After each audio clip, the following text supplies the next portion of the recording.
Hello lovely people, and welcome to the worst timeline. Splatoon 3 is a thing that exists now, I guess.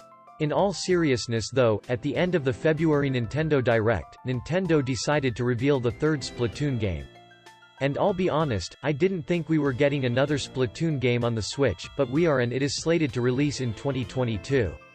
If I was to make a prediction on when it would release, I would guess between June and August.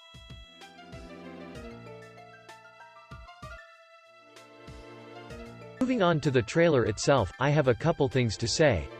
Firstly, I have to say this game looks really crisp, and is a graphical upgrade from 2, despite being built for the exact same hardware, assuming the Switch Pro isn't real, which I think is really cool.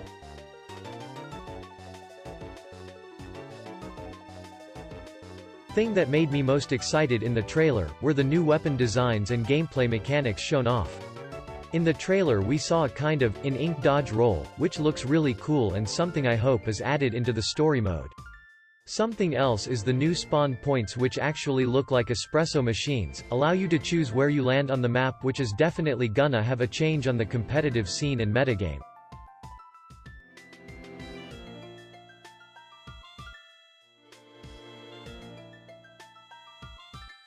In the trailer we also got to see some weapons which will be returning, albeit looking quite different, with the blaster looking dummy THICC, and the gal looking like it went through a horrific accident, leaving it disfigured and mangled permanently. Although we mostly saw returning weapons in the trailer, we saw what I assume to be a new weapon class, with the splat bow, which I'm curious to see how it plays, and hope for more new weapon classes.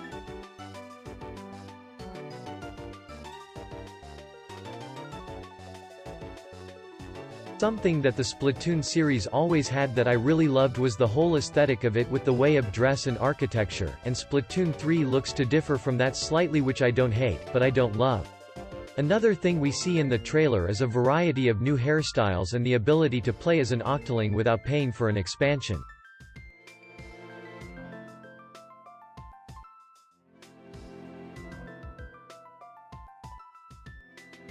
One of my favorite parts of Splatoon is the single-player content, and I hope the new mechanics make their way into the campaign.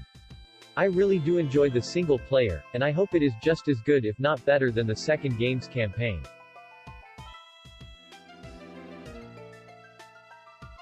In conclusion, I think Splatoon 3 is a terrible idea which should have never been convinced, and I plan to pre-order it and play day one. Now subscribe.